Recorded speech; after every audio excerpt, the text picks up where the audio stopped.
Assalamualaikum. Hari ini saya akan membuat slime tanpa boraks, dan lain-lain yang susah-susah. Okey, kalau anda nak bubur pewarna pun tak apa, tapi saya tak nak, takut cair. Okey, bahan-bahan dia adalah 3 bahan je. Gam,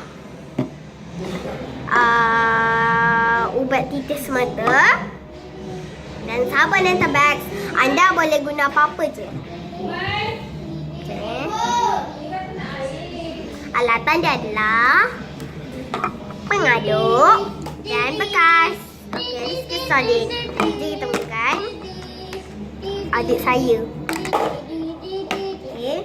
Mula-mula kita akan letakkan gam. Susah dah.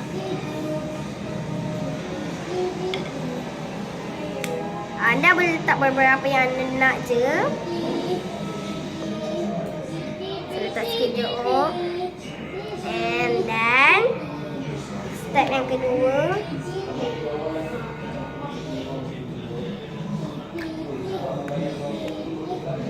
Lepas tu step kedua, kita masukkan sabun Enterbacks.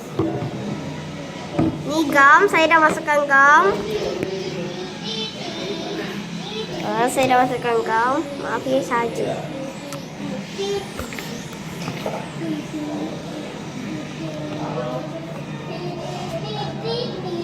Bersama Enterbacks.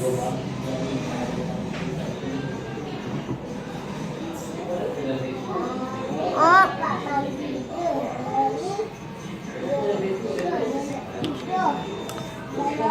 Titis. Kita masuk ubat titis mata. 3 kali titis. Ini kacau.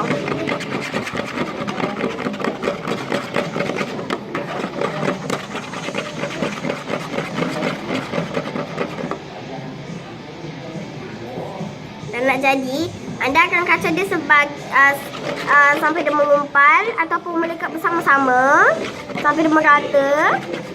Saya punya dah nak siap.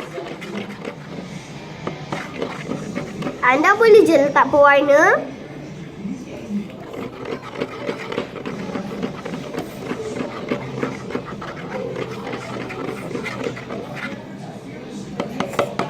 Saya baru cuba sekali dan nak jadi dah. Yeay. Yeay.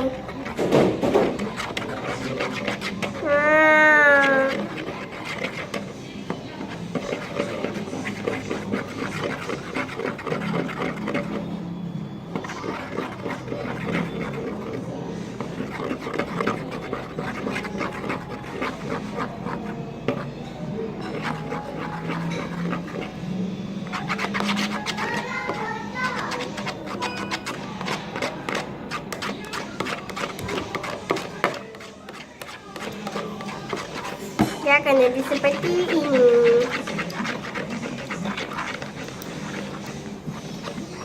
Wow, dah nak jadi.